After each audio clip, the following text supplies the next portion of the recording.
자, 이제 문제풀이부터 바로 보도록 하겠습니다. 자, 이 문제풀이는 이제 20문제인데요. 이전까지는 10문제씩만 이렇게 연습을 했지만 이제부터는 이제 20문제씩 연습을 하게 되었습니다. 이게 이제 학원 방침이 문제를 좀 많이 풀어봐야 한다는 그런 방침이라서 이게 이제 20문제씩 이렇게 출제를 하게 되는데 이걸 풀다 보면은 시간이 너무 지체가 돼요.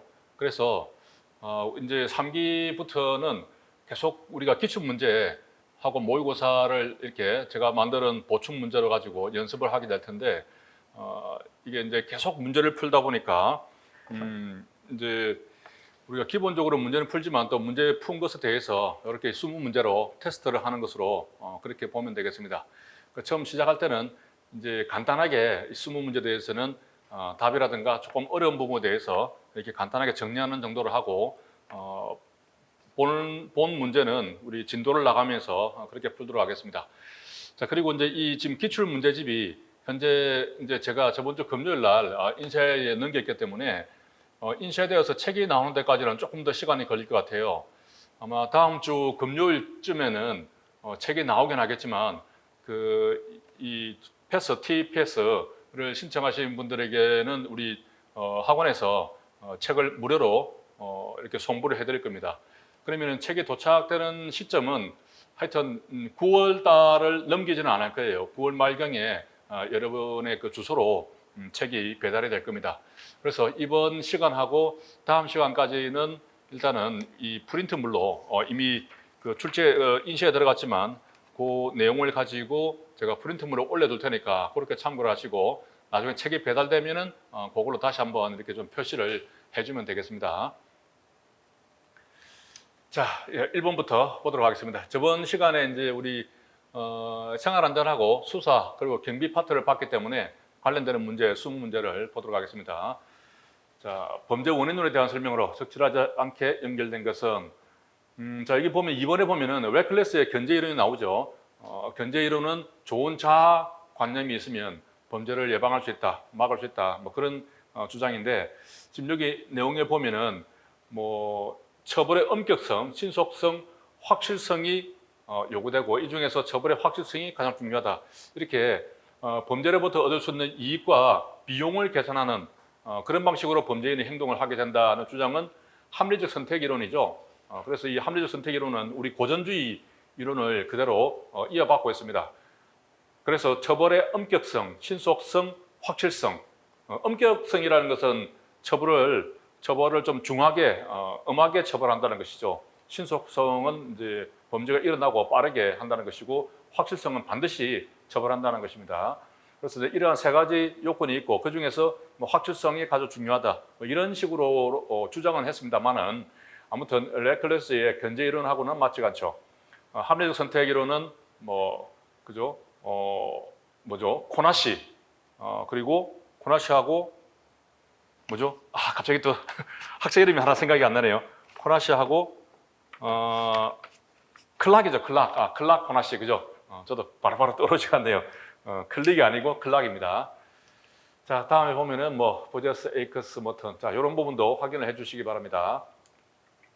자, 그다음에 셉테드죠. 바르게 연결된 것은 첫 번째 보면 건축물에 설계할 때부터 가시권을 확보해야 된다. 이런 얘기들이 있죠. 그리고 사례들을 보면은 조명이나 조경, 가시권 확대 맞습니다. 자, 지역 사회 설계할 때 주민들이 모여서 의견을 교환하고 유대감을 정대할 수 있는 공공장소를 설치한다. 그리고 거리의 눈을 활용한다. 이런 말이 있습니다. 거리의 눈을 활용하는 것은 그죠? 우리 공통적으로 이용하는 놀이터라든가 공원, 벤치, 정자 이런 것들을 만드는 것이죠. 이런 데서 사람들이 앉아 있으면서 낯선 사람이 오면은 자연스럽게 감시를 하게 된다는 겁니다. 하지만 여기에 보면 이제 통행로의 설계가 있는데 통행로의 설계는 맞지 않습니다. 이게 그 셉테드가 제프리가 주장한 5가지가 있죠.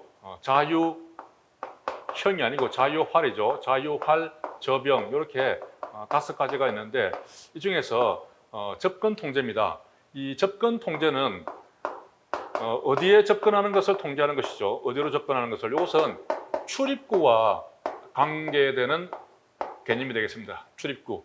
그래서 밑에 보면은 영역성 강화도 있는데, 자, 영역성 강화는 저 뭐죠? 예시가 된 게 담입니다. 담. 영어로 펜스죠. 이런 담에 대해서 담으로 접근을 통제하겠다. 그렇게 연결되는 것은 아닙니다. 담을 세워서 접근을 통제하겠다는 그런 개념이 아니고 우리 사적인 공간하고 공적인 공간에 대해서 이 담을 세워서 영역을 구분하겠다는 그런 개념이 되겠습니다. 여기서 이제 제프리가 말한 이 접근 통제라는 것은 출입구와 관계되는 개념이 되겠습니다. 전부 다. 그래서 여기도 보면은 이제 통행로도 이 통행로를 통해서 이제 어떻게 유도를 해서 출입구로 도달하게 하는가 하는 그런 부분이기 때문에 이 접근 통제하고 관계되는 개념이 되겠습니다. 이런 부분에 대해서 좀 헷갈리기 쉽죠. 계속해서 이걸 묻는 문제가 나오고 있습니다. 사적 공간에 대한 경계를 표시해서 주민들의 책임의식과 소유의식을 정대한다. 그러니까 우리 구역과 다른 구역, 공동구역을 구분한다는 겁니다. 그래서 책임의식과 소유의식을 정대한다. 이런 말이 나오는 것이죠. 이게 이제 영역성 강화가 되는 것이고, 그리고 이제 방범창이라든가 방범창 같은 경우는 또 출입구와 관계된다고 볼 수가 있습니다. 창문으로 들어올 수 있기 때문에 그래서 출입구와 관계되는 부분이고 출입구를 최소화한다. 이 출입과 관계되는 부분이죠. 자, 이런 부분들은 접근 통제가 되겠습니다. 이게 이제 영역성 강화는 아니죠. 단순하게 이제 펜스를 설치하는 그런 부분은 영역성 강화와 관계되는 부분이 되겠습니다. 자, 이렇게 혼돈되지 않도록 정리하면 되겠고요. 자, 경찰청과 소속기관 직책상 생활안전국장의 사무분장입니다. 자, 생활안전국장의 사무분장하고 또 수사, 우리 국가수사본부 사무분장하고 유사한 직렬에 있어서 유사한 업무에 있어서 구분을 좀 해야 되는데, 자, 아동 청소년 대상 성매매, 일반적으로 성매매 단속은 생활안전국 국장의 소송이 맞습니다. 사무분장이 맞지만 아동 청소년에 대한 성매매는 이건 형사국입니다. 형사국. 그래서 형사국이면 어디다 국가수사본부가 되겠죠. 자, 경비업은 맞죠? 경비업 맞고. 자, 아동학대 수사. 자, 여기서 이제 국가수사본부로 이렇게 구분이 되면서 이 업무 분담 중에서 수사라는 말이 들어가면 전부 다 국가수사본부와 관계가 됩니다. 다른 국에서는 수사라는 말을 이제는 쓰지를 않습니다. 국수본이 생겼기 때문에. 그렇죠. 이런 수사가 나오면 일단 아니다 이렇게 바로 볼 수가 있죠. 이건 뭐 형사국이 되겠습니다. 청원경찰은 경비죠. 우리 경비업하고 청원경찰하고는 구별을 해야 되겠습니다. 자, 여기도 교통이지만은 이전 같으면은 교통국에서 했지만 지금은 국수본입니다. 그래서 수사라는 말이 들어가죠. 이런 경우도 아니라고 볼 수가 있습니다. 각종 안전사고 예방 맞겠죠. 그다음에 지역경찰에 대한 설명을 옳은 것은, 자, 이번 이제 지역경찰 이 운영규칙이 개정이 되었습니다. 자, 그래서 보면은 비번자, 휴무자 순으로 동원할 수 있다. 자, 이렇게 바뀌었죠. 원래는 휴무자를 동원할 수 있다 이렇게 돼 있지만 이제 근무자 동원을 원칙으로 하지만 비번자, 휴무자 순으로 동원할 수 있다. 이렇게 개정이 되었습니다. 자, 여기 맞고요. 자, 뭐 나머지도 간단하게 보면 시설 장비 관리, 그리고 예산의 집행이죠. 예산까지 관리하는 것은 지역경찰 관서장이 되는데 예산을 집행하는 것은 우리 행정근무죠. 우리 관리팀이 되겠습니다. 관리팀에 대해서 일일 근무를 지정을 하죠. 그래서 이제 이 부분은 틀렸고 지정 지감독은 지역경찰 관서장이다. 일일 근무 지정은 우리 팀장이 하죠. 팀장이 하게 되겠습니다. 그래서 순찰팀에 대해서 일일 근무를 지정하는 것 말고도 이 관리팀도 그 근무일지에 보면은 함께 지정을 하도록 되어 있어요. 그래서 원래는 보면 관리팀은 뭐 월요일부터 금요일까지 근무하고 일건 근무만 하기 때문에 특별히 이 팀장이 뭐 지정할 부분은 없어요. 그냥 형식적으로 이렇게 항상 지정을 하면 되는 것이죠. 자, 시도청장, 서장은 지역경찰에 대해 필요한 교육을 실시를 하고 교육 시간 방법 이렇게 이제 구체적인 전국적으로 통일돼야 되니까 이런 부분들은 경찰청장이 정하는 방법에 따른다라고 되어 있는 겁니다. 자, 경범죄처벌법.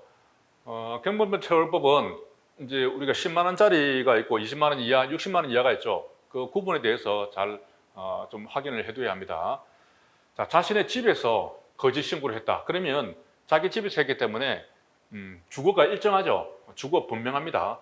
이런 사람을 현행범으로 체포할 수 있는가 하는 부분이죠. 우리 형사법에 따르면 현행범으로 체포할 수 있는 경우 중에서 자, 50만 원 이하의 벌금에 해당하는 그런 범죄에 대해서는 주거가 불분명할 때, 주거 불명인 경우에 한해서 현행범 체포를 할 수 있다고 되어 있죠. 그래서 이런 경우는 이제 10만 원 이하짜리가 있고 20만 원짜리가 있고 60만 원짜리가 있죠. 이것은 60만 원짜리에 해당이 됩니다. 그래서 이제 거짓 신고라든가 이것은 관공서에 주치 소란 이런 경우가 두 가지가 60만 원짜리고 20만 원짜리는 우리가 이제 두 문자로 방광표출로 이렇게 기억을 했죠. 방광표출. 그래서 업무 방해, 거짓 광고, 표현물에 출판물에 이거 표는 이제 안표매매죠. 안표매매고 출판물에 부당 게재 이렇게 네 가지가 있고 나머지가 다 10만 원짜리다. 그래서 거짓 신고가 있지만 뭐 장난 전화 같은 경우는 10만 원짜리로 들어갑니다. 장난 전화 그죠? 같은 전화지만 자, 이렇게 해서 요 60만 원짜리니까 50만 원을 넘어가니까 초과하니까 이런 경우는 주거가 분명하더라도 그죠? 분명하더라도 현행범으로 체포를 할 수 있다 하는 결론이 되겠죠. 자, 그렇게 요것도 20만 원짜리 뭐 이렇게 되어 있습니다. 요거 한번 볼까요? 적격 심판 청구자는 서장 그죠? 해양서장 마찬가지로 또 제주도에는 자치경찰이 있으니까 제주도지사가 됩니다. 그리고 이제 철도 특별사법경찰대장이 있는데 자, 저 사람은 통고 처분을 할 수가 있어요. 통고 처분을 할 수가 있지만 적결 처분은 할 수가 없습니다.